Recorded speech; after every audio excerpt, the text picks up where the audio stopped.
Safe and sound, and when I fall, you tied a rope to me. You're blessing me every day. I was down with an illusion, like a sparrow with broken wings, but now I shine with your reflection on me. I'm getting back up on my feet. That you showed up was written in the palm. You are a statement, explode like a bomb. I get to push myself to victory. You make me winner. You cut me loose and set me free. You make me win in every way.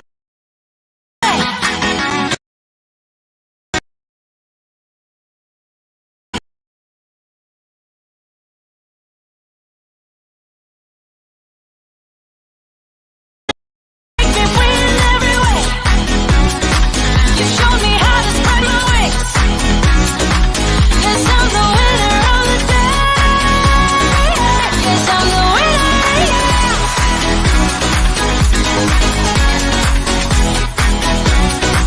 'Cause I'm the winner, yeah.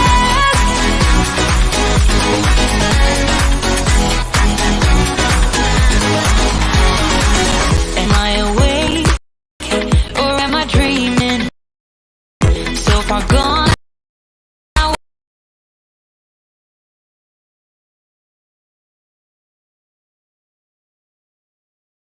I saw the clouds looking angry, but then the sky reached my mind.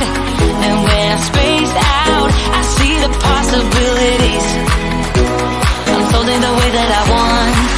That you showed up was written in the palm.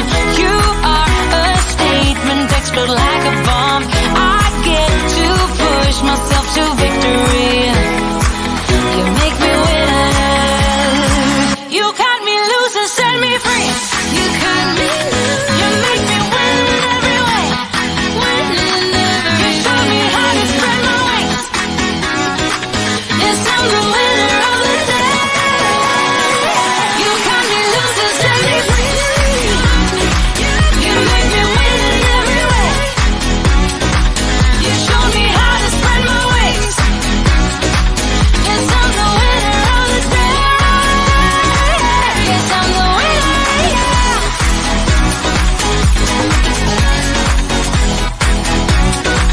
'Cause I'm the winner, yeah. 'Cause I'm the winner, yeah, yeah, yeah. Ooh. Yes, I'm the winner, yeah. Hello, LinkedIn, Twitter, YouTube, wherever you're watching from. Thank you so much for joining us. I have an amazing panel of ladies who are commenting about how long my song is. And dude, I know it's long. It's a long song. But I learned, it's almost 2 years now, and I learned that, first of all, it takes everyone a minute to get over to LinkedIn and be like, Jen Ferguson is online, and I need to be there. And the second thing is the technical issues that happen between like hitting the go live button and like it's time to start, like a lot. Like how many platforms am I actually live on, sort of problems. So I am so lucky to have this amazing panel of ladies, and it's been a minute. It's been a minute since I had all of these ladies on, and I'm so excited because it's mom life. Mom So- life. And it's not about me. I'm a mom, but I got my wine. I'm good. Hannah, what's up with you? What's up? What's up? What's up? What's I'm up? good. I'm good.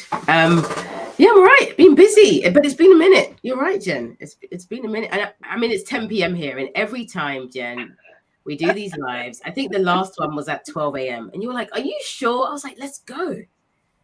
And I was like, "Oh, this is a lot." But anything for you, Jen. I'm all good. Well- I'm all good over here. I appreciate that. I sincerely appreciate that because you're like now like a superstar since the last time you were here. You're like a LinkedIn voice, like everywhere, all over the globe, and like global, worldwide domination of like sales tips. I appreciate you.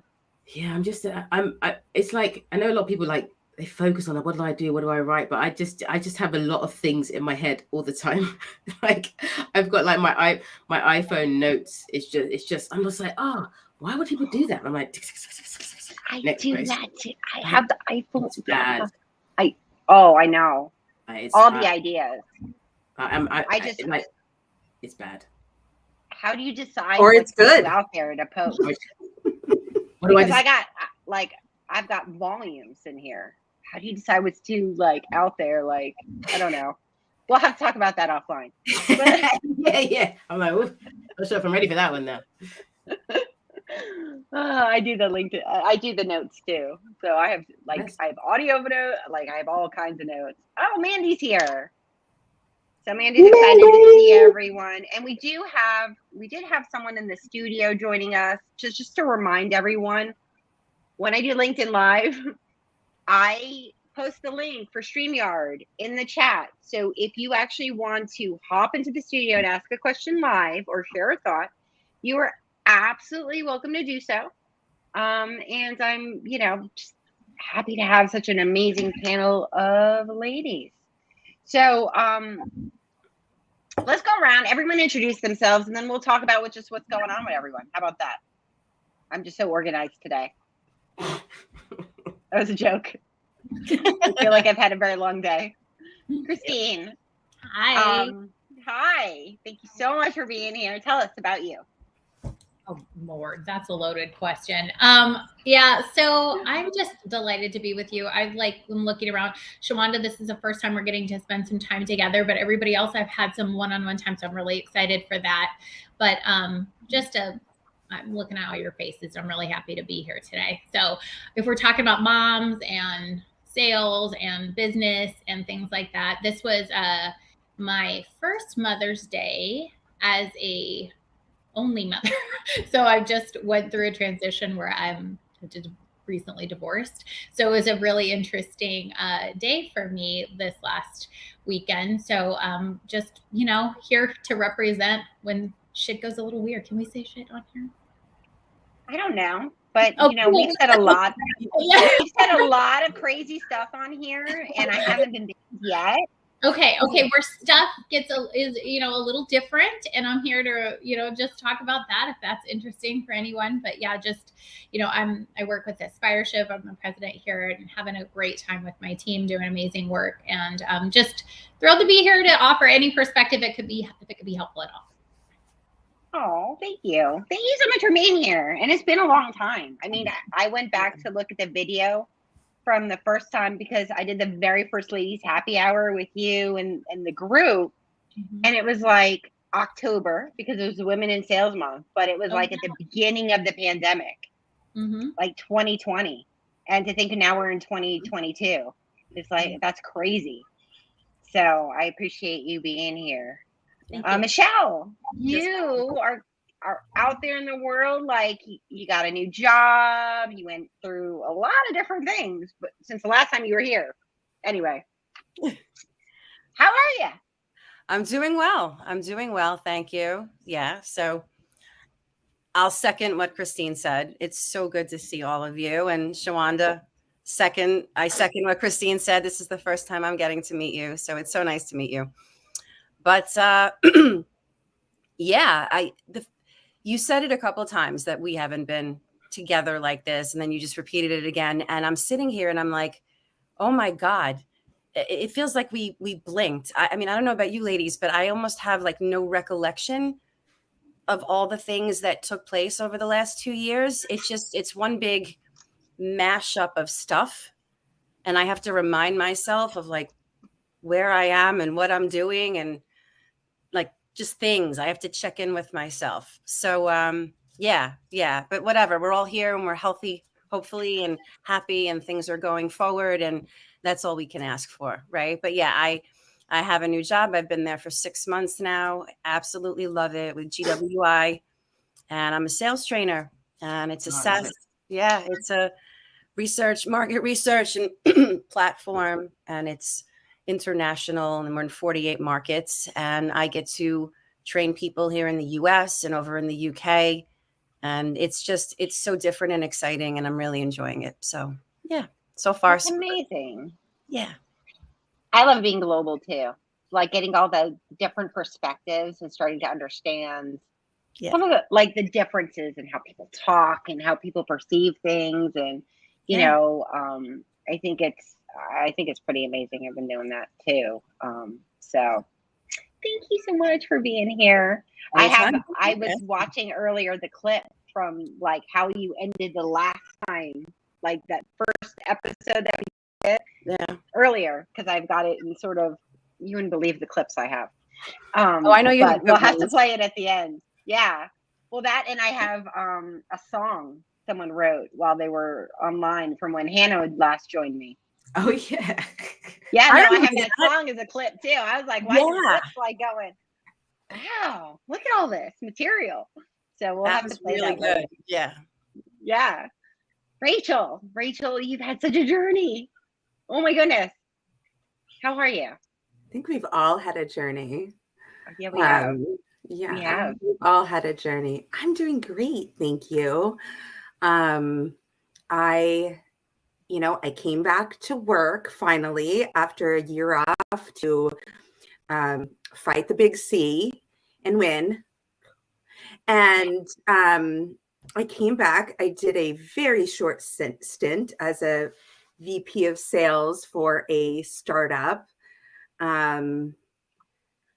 Quickly realized that that's not my jam. Just because you can doesn't mean you should.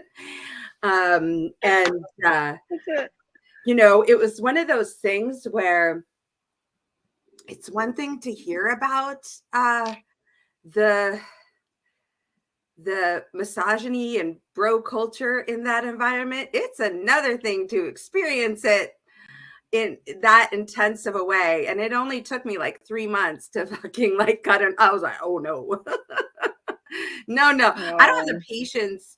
That's one thing about like after you almost die, you have very little patience for like anything that makes you feel icky or like anybody who's a jerk. Like you just don't have any patience for it. So I went back to a sales growth company, which was not what I thought I was going to do, but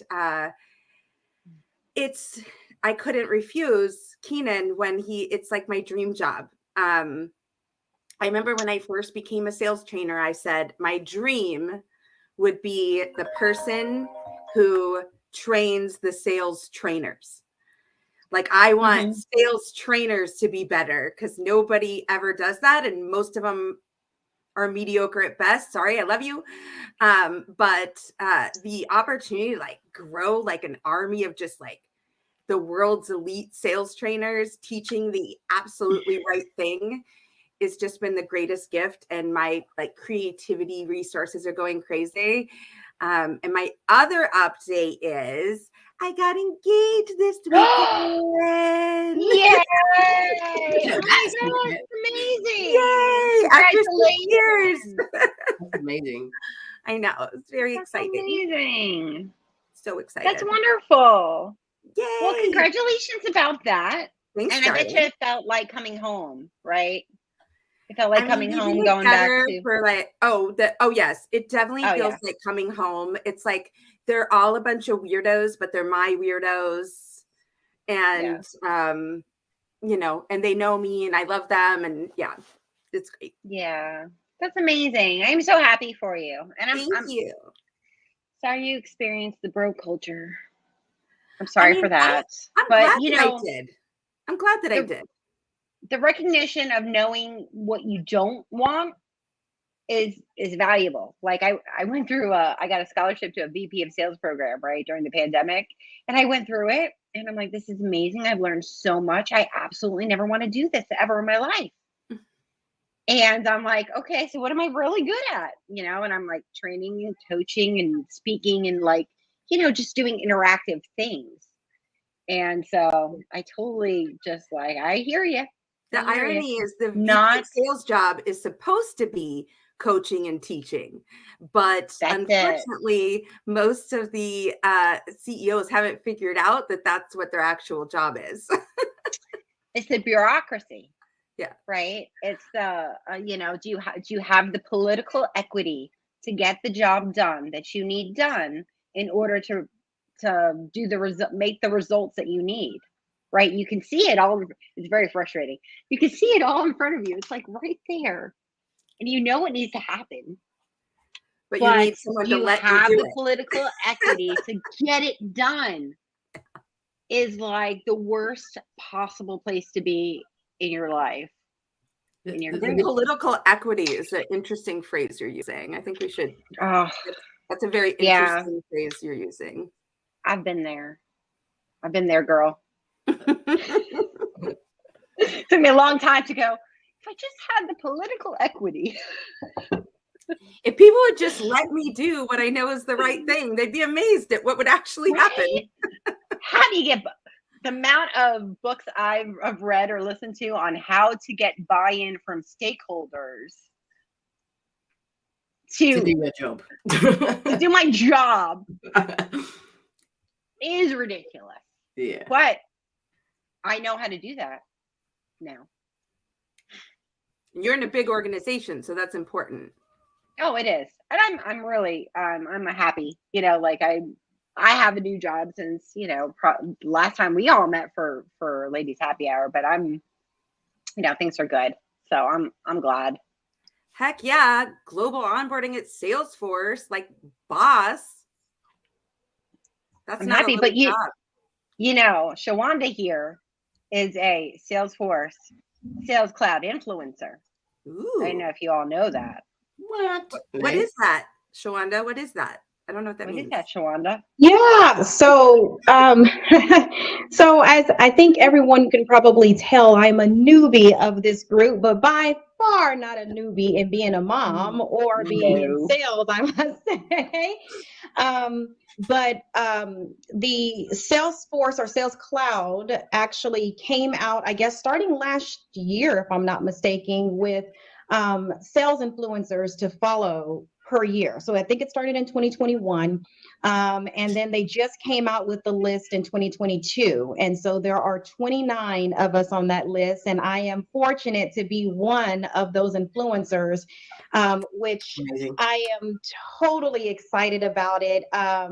What's really even fascinating about this is that I really didn't start doing a lot on LinkedIn until maybe about 2 years ago. Always had LinkedIn, but just never talked about things on LinkedIn, never put stuff out there on LinkedIn.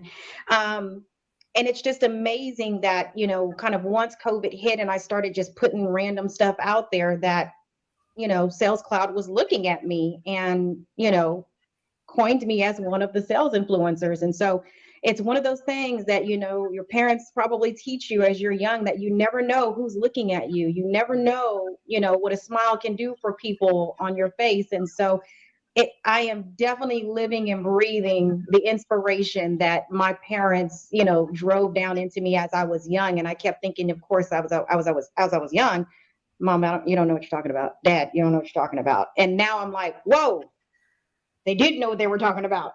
And then now I see myself passing those same types of inspirations down to my children.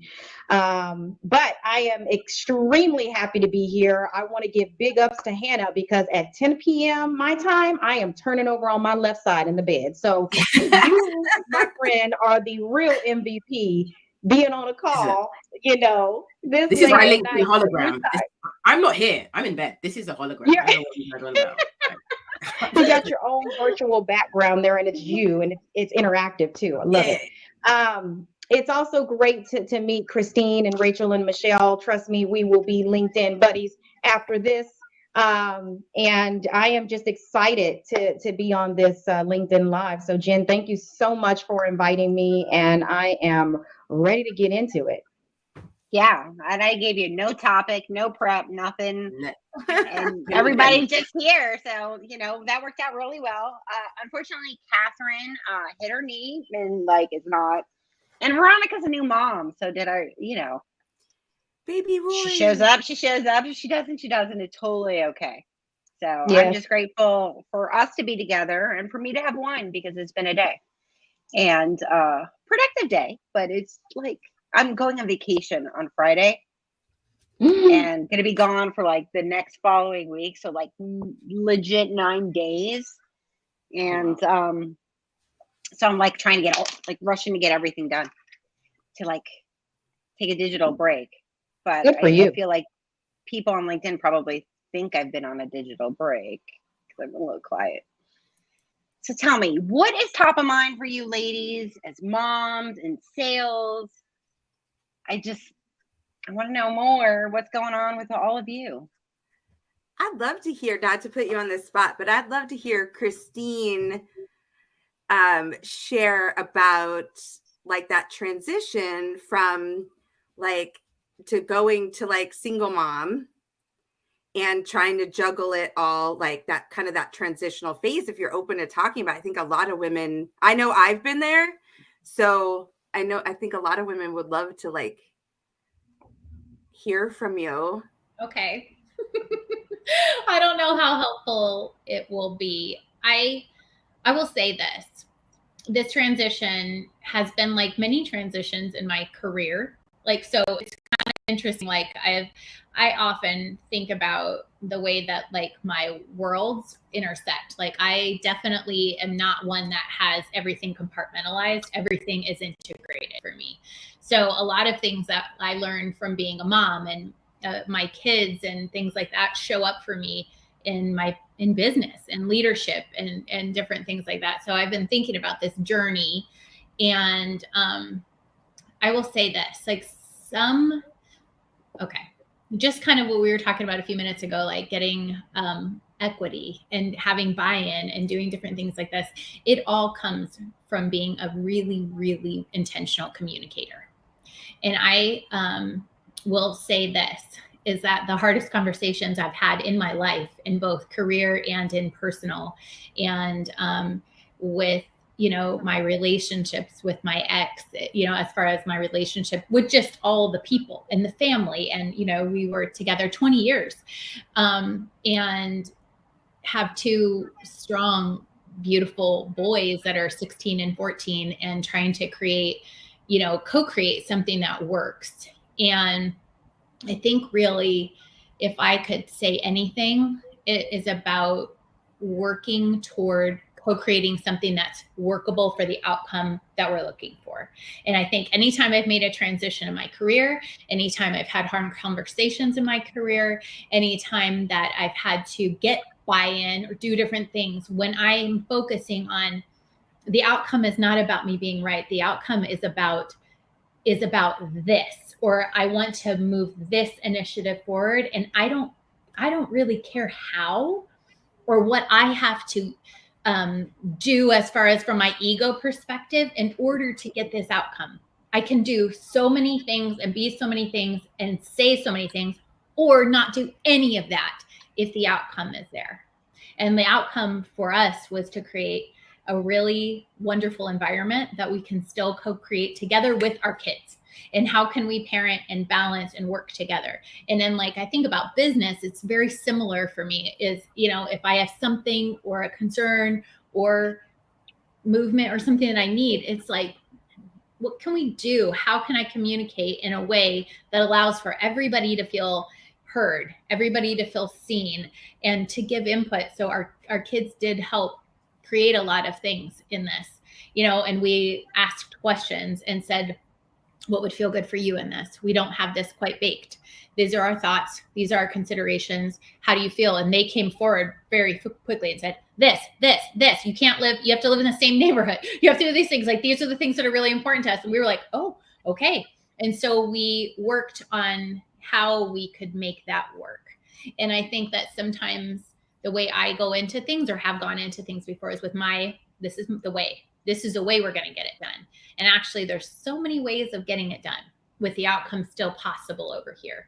So this was a big learning for me around listening and around allowing people to feel like they have a voice at the table, even if they're 14 and 16. so that they're able to articulate what's important for them. And so that I, as their mother, and my ex, as their father, are able to deliver what we want, called a healthy environment where everybody can continue to grow and feel like they're little special humans, because they are in it. So that's been like probably my biggest learning. I don't know if that's helpful, but I always try to think about how, my worlds intersect, and they're so not, like in drawers that I can pull out. Sometimes I wish that were the case, but most of my learnings are just completely integrated. But it's powerful. That was a powerful statement, and like genius advice for anyone to get buy-in. Just the idea of letting go of your ego. Sometimes that's the hardest part, right? Because it's easy to look at a situation and be like, this is how I want you to see me, or this is my desired outcome, and this is how I know how to get to my desired outcome, right? That's two different things entirely. Yeah. I learned that lesson the hard way, a time or 100. But I learned it, right? I'm not repeating that one. No. Yeah, so that's amazing. And I, highly recommend that advice to everyone out there. Does anyone have anything to add to that? That was like genius.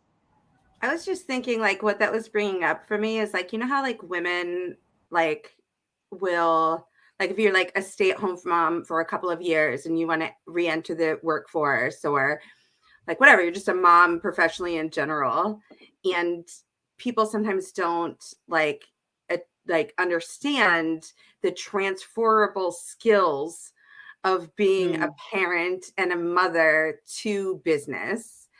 And Christine's just like giving this like masterclass in negotiation and in like co-facilitating a solution to a problem to drive to a desired outcome, which is exactly what salespeople do. It's exactly what leaders do, right? And it's something that we learn in parenthood, in our personal relationships. And a lot of times we're trying to like prove our worth, and people can think that employers can think that like us being a mom, especially single mom, is somehow like a detriment, or we've left the workplace and come back and maybe we don't have, our skills aren't sharp. And I think like you just blew that whole premise up with saying like, it's the same thing. It's literally, it's about relationships. And so therefore it's the same thing. That's an excellent point. That's so right. And also just being respectful along the way, right? Like there is nothing, like there is no, what would be the point in the person on any other side of the table looking like a villain and you looking good? Like, what does that matter? Actually, if we get the outcome we're looking for, I don't really care. You don't like, I care less about that than what we're working on together. And that's why I really like the word co-creating. Like, what can we do? I don't know the how. I don't know how we're going to get this done, but like, this is what I think we're going for over here. And this is called like an outcome that I think we can all be happy with. And how there's so many ways to get there. There's so many ways. Isn't this like the definition of negotiation? Yeah, it really is. We want the best outcome, right? We're in sales. We want to make a sale. We want to get the business, but it's not a matter of who wins and who loses at the negotiating table, right? It's where can we both find a sweet spot where we both walk away and we both are happy with the outcome. And so when you were talking before about maybe how it might be better compartmentalizing things or pulling out different draws, I think because I did that for so many years, I stopped. Like I couldn't figure out whether I belonged in a drawer. I can't speak right now. Maybe the New York accent, but I don't know if I belong in there or I don't, right? That was the past. And then when I kind of walked away from that and I was like, I think it's better to integrate all of that because we're all so connected in so many ways. I actually think you're doing it the right way. Just my opinion, but what an easy way to live, right? When everything is kind of woven together, it's like almost like your real self emerges because you're pouring into all of it and it all is kind of like intertwined. So just my opinion. I'm right there with you. Thank you. Thank you for sharing. Anyone else have any thoughts about this? Yeah, I guess the interweaving and trying not to, we're trying to compartmentalize. I've got a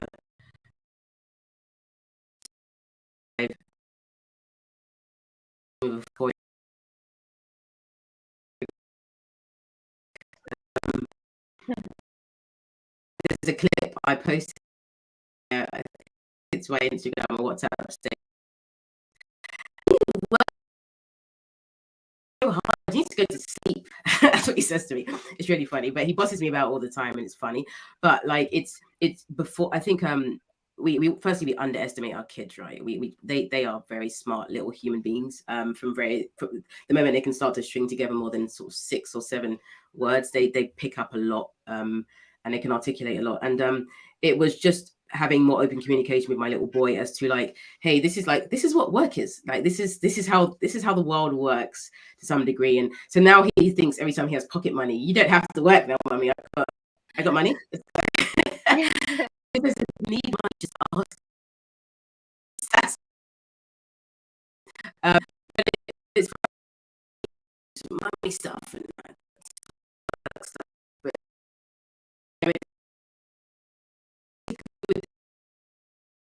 it's below life balance, right? Because work is life and vice versa. But it's just kind of immersing him into some of those moments where he is just like, okay, and this is work, and my mum works, and she's not like a work person, and then my mum in separate spaces. And it's just kind of getting him involved in some stuff like content creation, which he loves. He surprised me. I was recording some sales stuff and he was jumping in like, yeah, make sure you ask questions. And he can't really pronounce these S's, which is hilarious. So it's not really a question. It's like pedants, and it's hilarious. But it's just like being brave enough to do stuff like that, which I definitely wouldn't have done a few years ago. So like where Jen's like, hey, Hannah, you know, all these things, and Shawanda's being recognized in a similar way. But same story as you. I wasn't really creating content before. I was very much like, I have an opinion and nobody's going to hear it. LinkedIn is a scary place, and I'm going to get fired.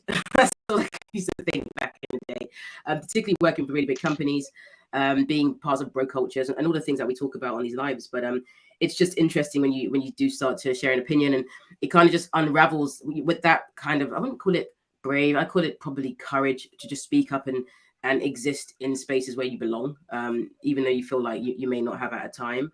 And just how that starts to roll out into other areas of your life where you kind of build that confidence and courage in other ways, simply because you're like, I'm out there now, like literally in a space where there's 800 million people could potentially see my content if the algorithm just did the right things for us. But that aside, it's just, I think rather than separating the two and really just kind of bridging that gap is what I was just kind of alluding to with what Christine was saying. I just think that it makes life easier, and it is the same. We're not different people. We don't exist here and exist there. We're mums, right? And we're superhumans, in my opinion. Well, I think that's the important part, is that we're able to be ourselves everywhere. Yeah. That was not the case though. Like, it amazes me. Like when I'm listening to that, like I'm just like, whoa, like we used to not have a choice. Like I really did have to compartmentalize. Like I wanted everyone at work to forget I was a mother, especially a single mother. Yeah. Because like I knew what was like attached to that. And so like hearing Hannah talk, like I'm just like, wow, like we really have made some ground. Mm-hmm. Yeah, but I think, I'm sorry. No, I was just going to say, Rachel's such a valid point, and thank you for highlighting that. I remember working with another woman maybe 7 years ago, and I didn't find out that the mother was a child, and she was scared. She found out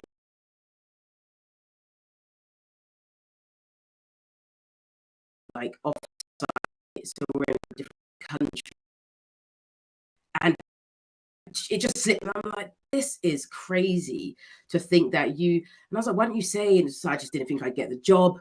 There was so many things, and so yes, it's so good that we have, not everywhere, but we have Not everywhere. we're improving, right? We know that for a fact. That's not the case. But you know, where you have companies that are asking, like, what can I do to help? Like, do we need a new childcare scheme internally? Like, we want you here. So like, how can we help you? How can we facilitate your life better? Where that was not the case. It's still very, very new, these changes. Yeah, I think another thing too that's very, very important is to understand a lot of it has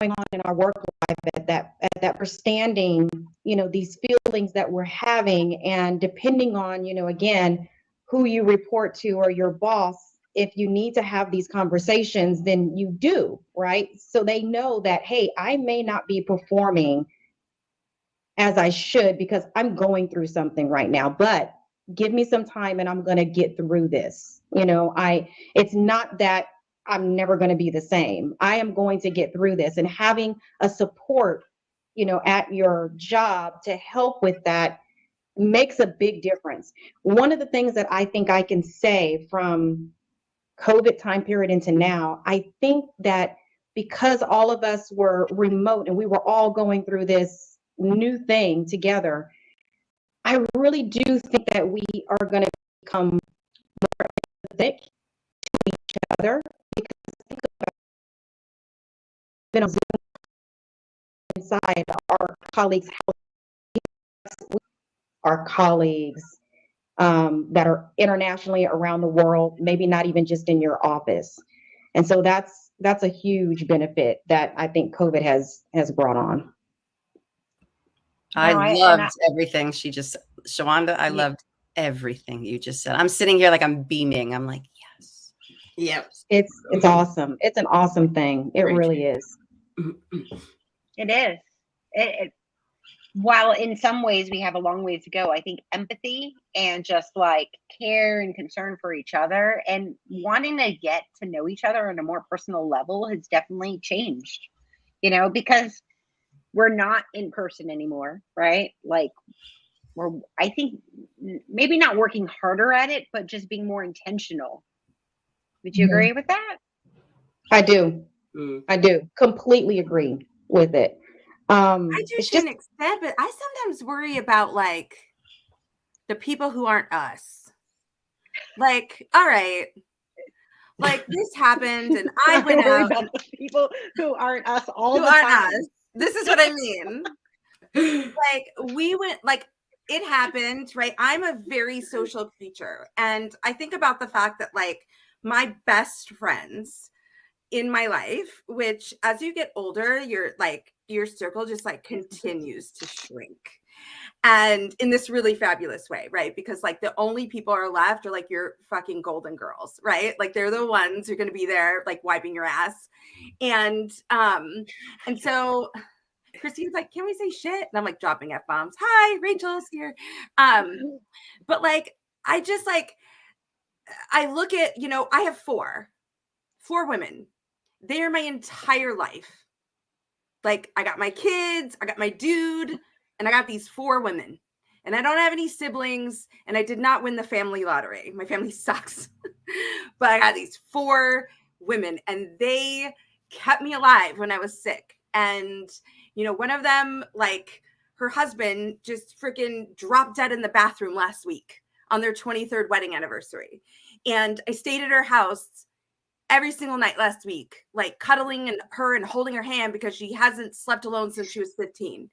And all of us are going through things. Like we're all kind of getting to that age where bad shit is starting to happen, right? It's not all fun and clubs anymore.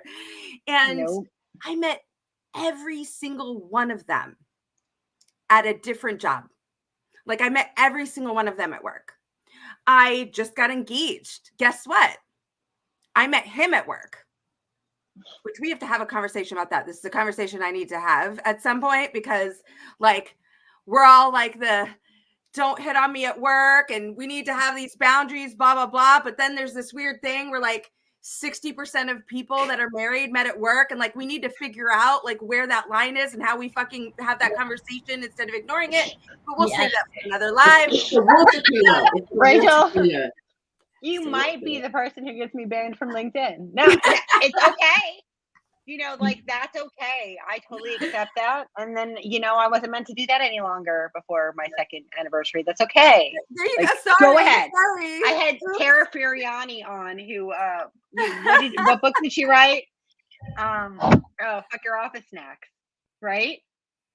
That she wrote that book. She, you know, so we might be okay. I'm just saying, like, yes, we have empathy. Yes, we're caring about each other, but I do worry about women in particular and our ability to like really create like the strong friendships and connections that come from our work in this remote space. And what I mean by people who aren't us, I mean people who aren't just gonna reach out. Like, I know all of you because literally one or both of us reached out at some point. We're like, I think you're awesome. Like, let's have coffee. Like, random person on the internet. And let's face it, like most people aren't going to do that.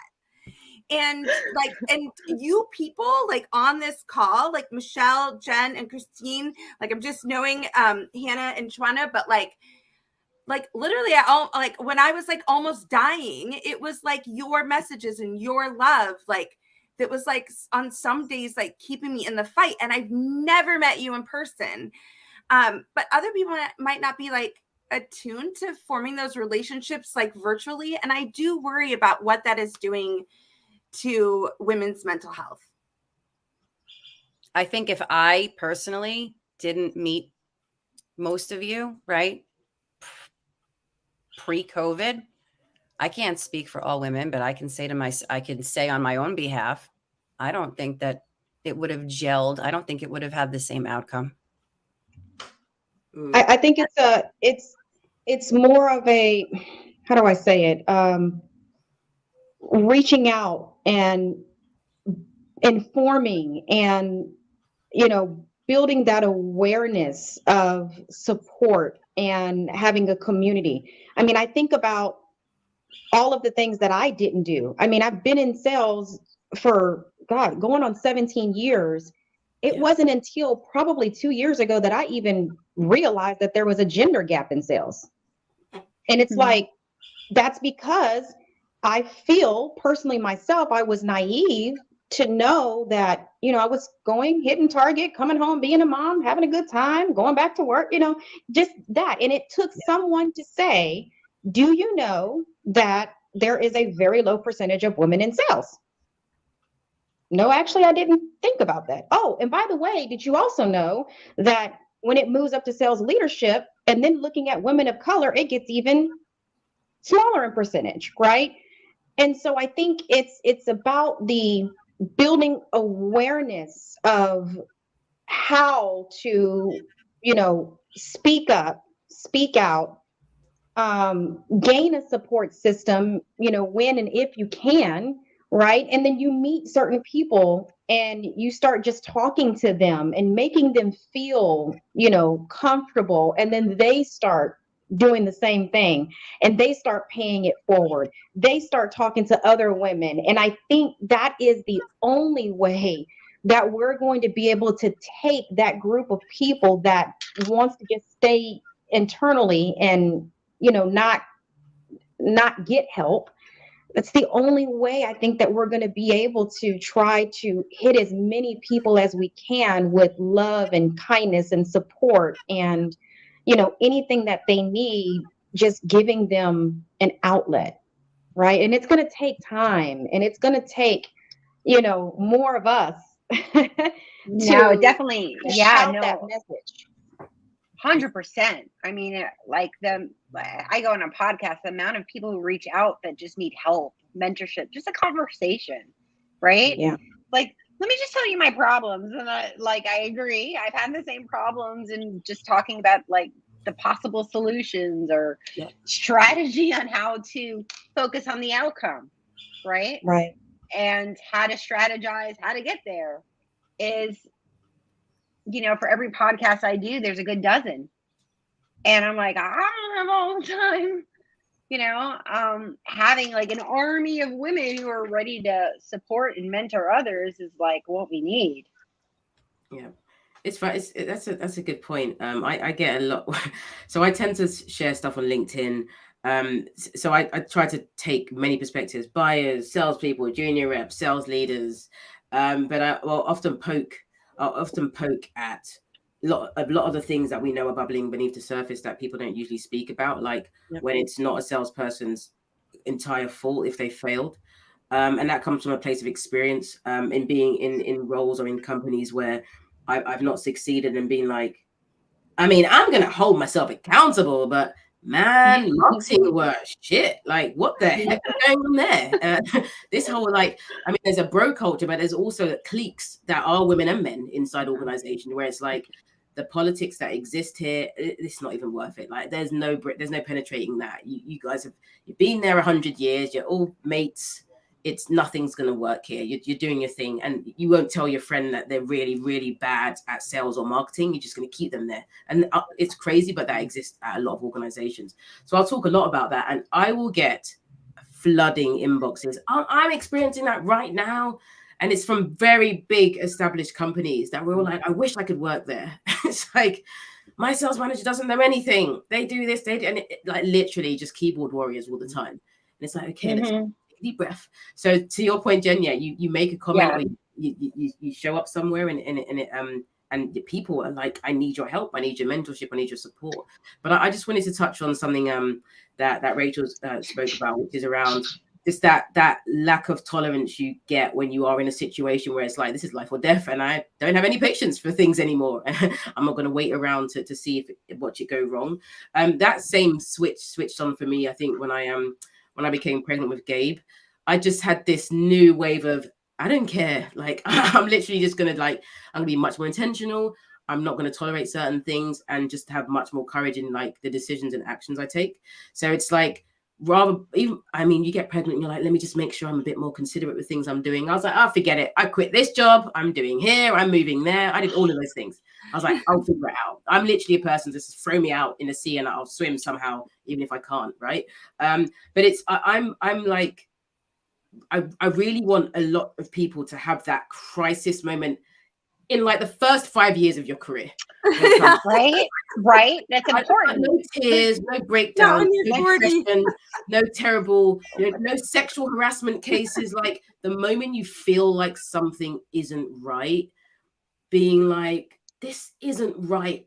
And there's enough of us now that can provide the safety to say, hey, candidate marketplace over here, you can go. There's a company over there. There's Christine over there. She's going to help you.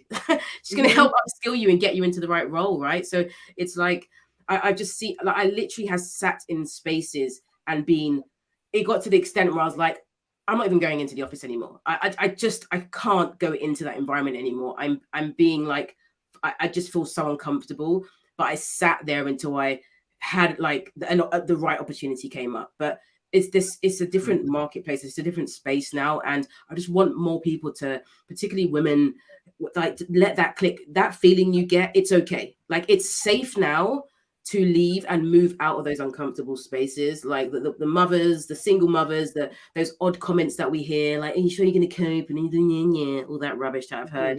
And it's like, just go. And I just want that to click. I don't want you to wait until you are sick or you're, as I said, like you're being sexually harassed for a year and all of these things. I appreciate there's challenges that bubble beneath the surface there, but it's a different place now. And hey, I'm happy to help. I'm going to volunteer my time to anybody who is in a position where they are really uncomfortable when they're looking at moving. Like there's just too much opportunity out there for people to sit in uncomfortable spaces. So I just wanted to say that. The cost is high. So true. It's massively high for mental health. Like it's speaking of being a mom, here's look at that. Here's my 14-year-old lunatic behind me. Perfect. Hi, darling. Where's your hair? Where's your face? You're like a sheepdog. He's coming to say hi to his super cool mom. Get out of here, yeah. They're like live on 3 platforms.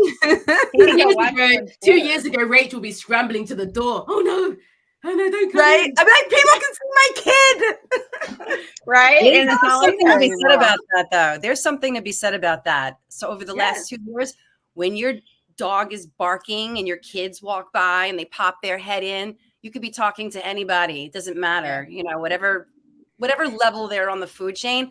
It's almost like that all goes out the window. Like, yeah, that's your title. And like, this is my kid. His hair's crazy. He wants to say hi. He just got braces. My dog is barking. Hold on a minute. Let me quiet her down. And that doesn't take away from anything that you know how to do, that you know how to deliver. It doesn't brand it in any way. It's not a scarlet letter. It means that you're real. You're human. You have a family. You have pets. You have a life, and you're juggling all of it at the same time. And you got this. Amen to that, and say that a little bit louder for those in the back that don't hear. Yeah. And I love when, like, that. someone's kid, when a dude's like kid pops up in the video, everyone's like, oh my God, it's amazing. Your kid is there. Like, Do you remember in the beginning of the we pandemic? would just spend decades pretending they didn't exist. And all of a sudden the guy's like, I have a kid and I like them. Look at my little girl. I like her. Sometimes I even feed her. And everyone's like, oh my God, you're the best. My partner in crime, she's got how old is she now? Her baby is maybe just shy of a year. No, she just turned a year, I think.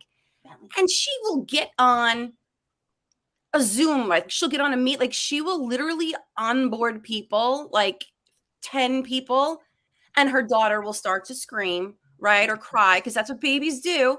She'll pick her daughter up, sit her on her lap, and deliver onboarding. And I'm like, yes, right? Like I just get like charged. That's And if awesome. she's listening, I love you. I But it's saw a girl true. like breastfeeding on LinkedIn a couple weeks ago, and I was so freaking excited. Like I was like, That's dude, did that really just happen? It happened. amazing. We need to all get a shirt that's like unapologetic, you know, like That I is can good. still hold it down just because I'm an octopus. I got this, right? And that's an empowering feeling. So when you ladies were talking about like having zero tolerance, right? Hannah, you brought it up, and Rachel, you brought it up. It's getting pushed to that point, or it's just having that epiphany that like, you know what, I got this. Like just because it's not picture perfect and everything is not falling into place and there's rainbows and fairy dust and we're jumping through the clouds and the, you know, fields of wheat, just because that's not happening and it looks messy, and it is messy, we're still delivering. And that's all that matters. Yeah. That's I it. think It's your really partner in funny crime's because here. She is on.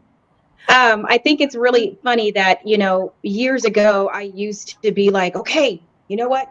Don't come in. I'm on this call. I would be like paranoid that they're going to come in, right? And nowadays it's like, oh yeah, come in. And I'm looking at, you know, I'm on Zoom or I'm talking on the phone and they're talking to me. And my attitude now is almost like, say something if you want to. Say something crazy to me. Come if you on want over, to say about my hi. Kid coming in. Say hi. Yeah. Or, you know, I'm looking at, you know, whoever I'm thinking about, who am I talking to and how are they going to react to this? But it's no longer me being scared. It's more of me being very like upfront and saying, yeah, my kids are here and they got to ask me about a snack. So I'm going to talk to them real quick and say something crazy if you want to, because we're going to have some words. Right. Yeah. So it's almost kind of like I've become this, you know, this mama bear that's very protective about, hey, my kids come first, my family comes first. And I think I really kind of got that that strongness, of course, when they were here virtually doing school, right? And it was like, hey, I gotta go facilitate class. I gotta go also, you know, teach. I gotta cook. I gotta do my work. I got a whole bunch of things to do, right? And I'm gonna get it all done, but I don't want to hear anybody's mouth about how I get it done. Just know I'm gonna get it done before the end of the day, right? So that was definitely a huge kind of change in just, you know, the way of my thinking about, you know, kids in general and what I needed to do. Because again, it was about them coming first and making sure that they were okay mentally, physically, and emotionally before anything else. Flip that into a positive, though. Flip that into a positive. That shows people like, wow, like you're prioritizing, you're taking care of us, right, on a meeting, and you're delivering content and information, and you're showing up, but you're also simultaneously taking care of your family, and you got it all figured out. And that's the upside of that. So remember in the very beginning of the pandemic, we'd be like, guys, shush, I'm getting on camera. I have to do something. I got to deliver a presentation. Shush, everybody quiet. Close the door. And like, now I'm like, it is what it is. It is what it is. People need to see that. Women need to see that. Like younger women need to see that. I had someone on a couple weeks ago on LinkedIn Live, and someone stopped them in the airport and was talking about, I don't know that I could be a mother, and like she was like questioning whether she could be a mother and have a career, and like people starting out need to be able to see us doing all those things, and that it's okay, and that being nervous about it is no longer like okay. It's not okay. Yeah. Which is why companies that want their people to come back full time, that's a bunch of BS. It's just micromanaging and lack of trust and lack of leadership. Because if you're tuned in and you realize, and I'm talking specifically now about women, about mothers, if you trust your employees and they're getting the job done, you don't need to hover over them every day and make sure. Like you need to give them some rope and make them feel like you believe in them. I mean, I go into my office once a week, maybe. Like there's no pressure. It's like, no, we got you. We know you're doing your thing. Like do what you need to do. We should all be like that. We should all have that is what I'm saying. I love that. And I think that's like really like common that everyone's expressing that. Christine, I think, expresses some different opinions Me too. about the work from home. And like, thank you. That's so funny, Rachel. So I believe that if I were going to orchestrate something, I think it's about listening to what people want and also what people need.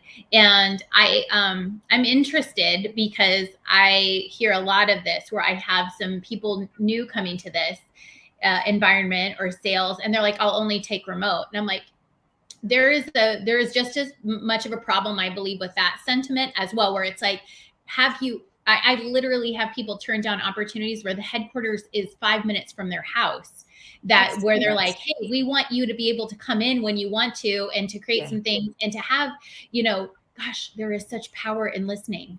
There really is. And just like ear hustling next to someone and being like, oh, I love that. Or, oh, that was really fun, or that camaraderie or different things like that. And so I hesitate from this is the way it has to be, only because I am like, look, you actually may not know what works for you all the time.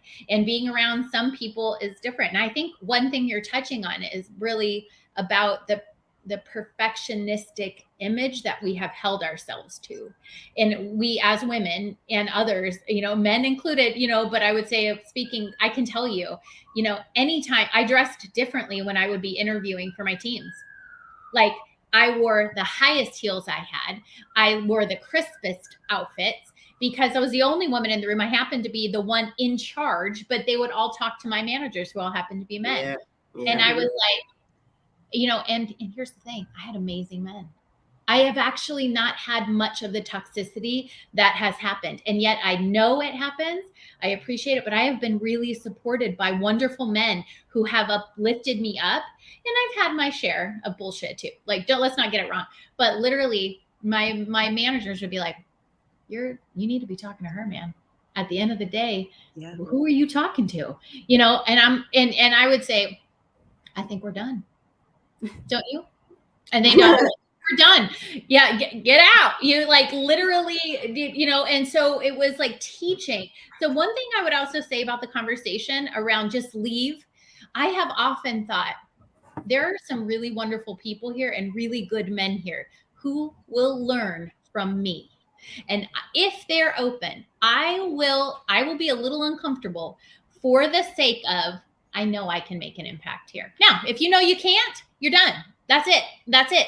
But if you're like, I see you, and I see you, and I know that this is an area where you're flexible, where I can help you flex and see something different, then I am one that I weigh, can I make an impact here? And if not, I'm out. Totally out. Not a problem with me doing that. but also I have probably tolerated some things that maybe others wouldn't have for the purposes of how can I infiltrate this in the best possible way to allow for people to see a different way of being, and that it is beneficial to be open. And I will say that like other people in my life have said, you know, other men that have learned from me, men that have reported into me, men that I got to the company after them, they're older than me. And next thing you know, I'm their boss and they're having to like figure out how to deal with me because I'm also like, talk to me about where, how you're feeling about this. I feel a little uncomfortable. Here's the sentiment that I'm expressing. And they're like, I don't care. My KPIs are this, my numbers are this, deal with it. It's like, yeah, that's actually not how we're going to do this. Like, and this is going to be an interesting conversation, you know, for us to have. And we're going to continue. And I remember one time having the conversation with one of my leaders saying, I need you, he's screaming at me. And I just said, stay in the room, just stay in the room with me. And this was my subordinate. And I'm like, and at the end of it, I said, and if you ever do that again, you ever raise your voice at me again, you're done. Like, and we stayed in the room and I have an amazing relationship with him now. So all I'm saying is like, there's some power in knowing when is the time for you to stay in the conversation. And there's power in knowing when to go. And Totally agree. Yeah. Yeah. No, I 100% agree. Like, you know, when they're coachable, they're like their intentions. They're good people. At the end of the day, are you a good, like, do you feel in your heart this is a good person who like wants to be better? Then totally 100% coachable. But if you know in your heart that there's really nothing you can do, and sometimes it takes a long time to find out. I learned that one, you know, like but don't like just give up. This part makes me feel like super PTSD when you're saying this, because like I stayed in so many situations thinking I could fix it. Honey, I know. To my own detriment and mental health. And I think what's important to lock in on there that you're saying is the power in knowing when you can make an impact and when you cannot. And I would say, number one, like it's important for us to help define that for people. There's only one way to know if you can make an impact. And that is to start having really hard conversations and like say what you freaking see. Not sit around and try and just be a good example. If I'm just good enough, if I'm just fabulous enough, then they're going to see that all the other people like me are fabulous and capable too, maybe, and maybe open their, no, it's not about you being a good example. It's not about you like, you know, hitting in the stake over and over. It's about when you call out what you see, how do they respond? Because if you don't call out what you see, then ain't nobody changing. And so the only way to know if you can make an impact or not is for you to call out what you see. And the other thing is it worth it? You are not the savior of the world, and it is not your job to educate people on their lack of inclusion and their fucking biases. Okay, so, you know, let's not put that on us. That's right. And so if it's worth it to you because of whatever conviction you have or this opportunity, whatever, if it's worth it for you and you're willing to have the hard conversations and you see from having the hard conversation that they are receptive and they're going, oh my God, I didn't see that. How can we change? We definitely don't want to be that. Then that's one thing. But you know, there is a balance there, and understanding if you're in that place and you're, especially if you're a younger woman and you're in that place and you don't know where that line is, like reach out to one of us who have been there and we can help you to see whether it's time to stay or go. Yeah. I'll totally raise my hand for that, because there are places like I spend too much time trying to prove myself to the detriment of my health, my family, when there was nothing. I was literally standing there holding an award, that award, right? A award. And I turned around and dude was scowling. There was literally nothing I could do. Nothing I could do to earn that man's respect. And I would beat myself to the ground trying so hard. So I feel you, Rachel. Yeah. And I think we need to take some of these questions, and we're at an hour. So this time just always flies so much. But I think we need to take some of the questions before everyone And pieces can I out on just say, me. I'm not, I would never minimize Rachel. Anybody that's had an experience that was, and I want to honor you. Like, you should go read Rachel's LinkedIn posts too, because some of the stuff that her stories of what is it called? What are your stories called? Your stories of a sales girl? Sales gal. Oh, yeah, That's sales gal stories. So They're good. amazing. So good. Mhm. Yes. And so if I've offended, I'm so sorry. No, you haven't. I think you brought up an excellent point. I think like that is an excellent point. And what you said was so excellent in that you've got to know where that line is. Yeah. Yeah. And if you You don't, do. like go to someone who might know, like find someone a woman who can help. Yeah. Yeah. And this is the real talk we're looking for.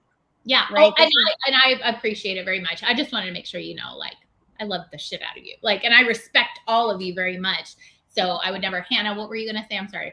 I was just really quickly just going to say, just kind of to echo Rachel's point around having a difficult conversation and just see what happens. Like it's so true. I think I've worked at many companies, and in my kind of with my consulting hat on, I end up working with lots more companies, and being really in the weeds of their companies. But if I think about some of the companies I've had the pleasure of working with, I remember when I first started working with Scaled, and Jake was just like, "Hey, how's it going?" And I was like, "Oh, man, I know what has happened when I say anything wrong. Let me just be like, it's good." And he was like, "I don't care about that." He's like, "Tell me what's not working, like what's not great." And I was like, "This is a setup. This guy is setting me up." And I was like, I just feel like this, this could be done better. And he was like, "Cool." He was like, "Okay, cool." And he was like, "What's your ideas?" And then he was like, "Cool. Do you want to fix it?" And I was like, "Okay." And he's like, "Go for it. Like, there you go. Like, here, I'll give you 3 months. Go fix some stuff." I was like, "Cool." And then it's like, so that's the culture. And I haven't really experienced that before, where it's like, okay. And then I see other things where I'm like, we could do this better. And he's like, "Go do it." I'm like, "What?" Here's some resources. Awesome. I'm like, "You're kidding me." Like, it's really rare to see that. But we kind of foster that culture of, I'm going to give you some feedback. We might have some tough conversations, but like we're all doing it to be better. And it's not rude. It's not confrontational. But it also opens the door to say, "Yeah, but you also, in that situation there, you probably could have done that better." And he's like, "Okay, Hannah, you could have done that better." But it's that makes a difference. But me saying that, because as I said, had a baby, I don't care anymore. I'm like, you can fire me. I'll go somewhere else. It's cool. But so to have that conversation and hear someone say, "I want to hear about the things that are not so great," and they welcome the change, and but hold yourself accountable. You want to go knocking doors and kicking down stuff, go do it, but you're now accountable for that change, and I'll facilitate that, is very rare. But it really does open a door to you thinking, now I know if this is something that I can challenge, or just be like, what, I'm out of here. To Christine's point, this isn't a battle that I'm going to win, so just go elsewhere. I love hearing that about Jake. I experienced that. He's my favorite person to argue with. Yeah. because he will always at least listen. Like, okay, he has a different perspective than I do, but he will always come back. One time, he volunteered for an entire summer for a girls club to mentor, because we went back and forth about a thing, and it was like he was the top mentor of the summer. Yes. With a group of people. He will listen, and I feel like know that in your heart when someone will listen or they won't listen. You know what I mean? Amazing. You just know deep down in your gut. You don't want to admit it. You want to think you can win them over. Because there was a point in my life where I didn't know I couldn't do anything. I could do anything. Yeah. It was workplace that taught me I couldn't do stuff. It wasn't like me coming out of school. It was like I could do anything. So Becca asked, where do we continue this conversation and energy after the call-in? You need to follow the women. Yeah. These amazing women who have joined me and have such amazing things to say and amazing thoughts. And then we've got Stephanie here. I left the company after my manager and his manager mentioned how a kid being home during a meeting was going to be an issue because I might be distracted. and somehow we're shocked. And my responses was, yes, no, that shouldn't matter. I took it to HR and it was swept under the rug because I think policies aren't strict because some companies make employees provide receipts that kids are in childcare. What? Really? That is really awful.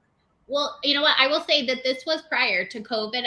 I had companies that would do that. I heard that before because it's like if your kid is home, you have to have some way to, like a small child, you have to show that there's some, you have something so that you're not doing it. COVID changed all that. I mean, one of the companies that I worked with was like, you can't be caring for your kid and doing work. And that was, but that was a company policy. I mean, that was part of the company policy. True. And this was very standard, and really COVID did shift that in a very positive way for people to be able to say, we all have to figure this out now. So I know that policy from prior companies because it was not okay if you had an infant at home and you were caring for this infant, for instance, and still working full time. That because then they were assuming you're not working full time, and it is interesting. I would hope that companies are not doing this still, but I do know that was happening before for sure. That isn't that crazy. I would share my screen and show you my calendar every day. I have a 2-hour block right in the middle of the day that says "Mummy duties, do not book. I'll kill you," and I won't be there. So it's literally like, everybody that goes in my diary, they're like, "Oh, no one books that they respect that time," and most of us who are parents have that in our diaries. It's like dropping kids to school run, dropping kids to school, dinner time with family. Like, it's okay. Yeah. Why is that so surprising? Like, I'm gonna work to 11 p.m. anyway. You know that everyone's online at stupid o'clock, right? Because you've broken up our days to do things and work asynchronously, and we're okay with that. But let me spend time with my kids while they're awake. How about that? That would be nice. So it's just very weird. I'm so happy that shift's come because I would have gone and blown up HR. That's ridiculous. Can I hear a stupid o'clock? Yeah. I got dreams. True. Right, guys? What draws us to opening up our laptops like after dinner? Like, can't we just unwind and like sit on the couch and hang out? It's like there's some kind of pull. It's like a gravitational pull. Like, I just want to peek and see. Maybe I can bang out one more thing. And I check the phone. I'm totally leaving my phone here over vacation. Like just all of the extra stuff. I'm trying to take a complete digital break. Wish me luck. So Lauren here. Powerful. Yep. Yeah. Lauren here says, I'm struggling right now with my motivation and focus. I only get recognized at work when I go way above and beyond. How do we feel about that? Well, define way above and beyond. Yeah. And whose standards are those? Oh, that's a good question. Lauren here has another question. How do you know if it's a lack of leadership or management that is affecting your work ethic?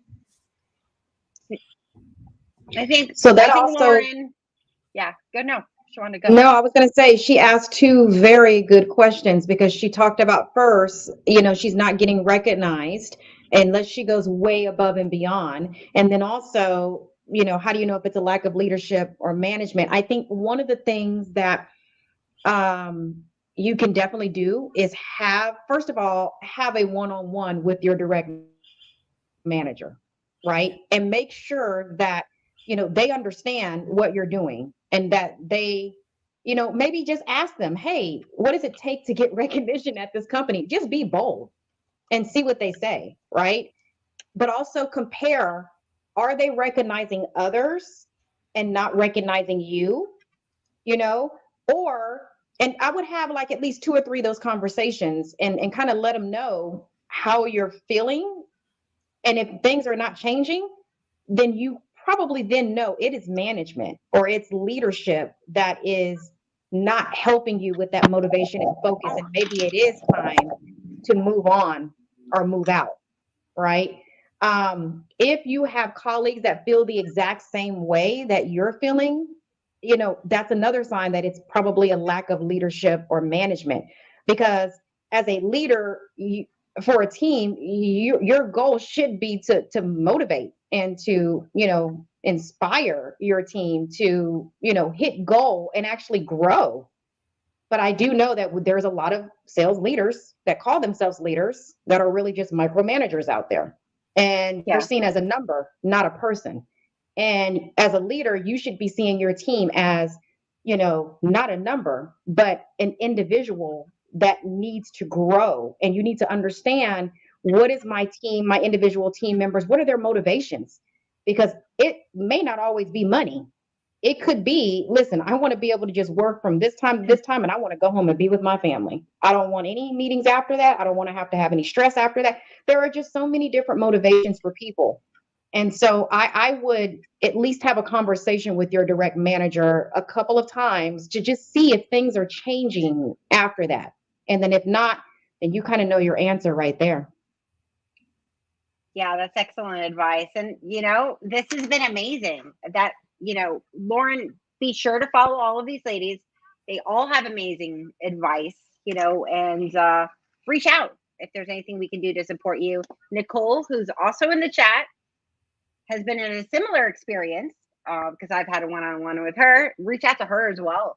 I think the more people you have in your tribe, the better off you are. But thank you so much, ladies, for joining me. I always have so much fun, and I'm always so grateful that you're willing to spend the time with me. And I know it's super late for Hannah. So thank you. I'm just gonna show a clip from like a last time. Everyone who wants to peace out, go ahead and peace out. But thank you. I'm very grateful. I do have another LinkedIn coming up. Heart Powered Sales with Robin Treasure in June. So hear more about that. But I'm going to show a clip from like a previous ladies happy hour. And ladies, I'm just so grateful. Does anyone have any final thoughts they want to share? No. Yeah, I just have one. I've got a link to live on Friday. Do you? I do indeed. Just trying to take all of your light, Jen. No, I'm joking. No, so we're talking about demystifying all the myths around using video in sales outreach. So nice. I'm going to be partnering up with Vidyard, so that should be fun. Oh, and it's not planned. There's no plan. Amazing! I love you guys at Vidyard. It's I think it's like 9 a.m. Eastern. So like as you wake up and roll out of bed with your coffee, you just got to tune in. You've got no choice now. Well, Hannah, when you come back around like tomorrow and respond to like the comments, you make sure you drop the link for your LinkedIn Live on Friday so that we can all like be like there on it. Yeah. I need a swift kick in the ass to launch mine. Do you know how long ago I was approved and I still didn't do it? I do. I know you do. And I think that I need some inspiration. I need a kick in the ass. We'll talk about that. This is your kick in the ass. We'll have to. We can figure that out. I can hold you accountable. 100%. These are the kind of conversations that always spill over because they're so impactful, Jen. Right? When we get together, all of us, and we start really getting into the weeds and digging around about things that are nipping at us, and that we know there are so many other people out there that are feeling the same way. It's like, let's continue this. Let's sound off. Yeah. And Jen, the last thing I just want to say really quick to everyone that is listening or that listens to this after, on demand is that, listen, at the end of the day, you do not get paid enough, and you never will, for anyone to talk crazy to you at any time. Okay. Man or woman. Okay. And with that, I think everyone needs to go out there and be great and be amazing because you're all amazing. Have a great day, amazing ones. Thank you. Always love the positivity. Thank you. Bye, everybody. Available. So it's kind of neat that this tribe thing is out there right now. But Jen, you asked me if I would come up with a song or a ditty, and things have been a lot's been going on for me, so I didn't get the chance. However, I was very inspired by what everyone wrote, everyone said, and by what the comments have been saying. And in the time that we've been talking, I actually wrote something. So forgive me for not having tried this out. This is fresh as of this hour. You need us to give you a beat or something? Please do not. No. I do not do well with a beat. Let's see how it works. Finding my tribe, we got a vibe. Who I'd want to subscribe to. Maybe hard to describe too. Little bits of my soul come together. We're birds of a feather. We're better this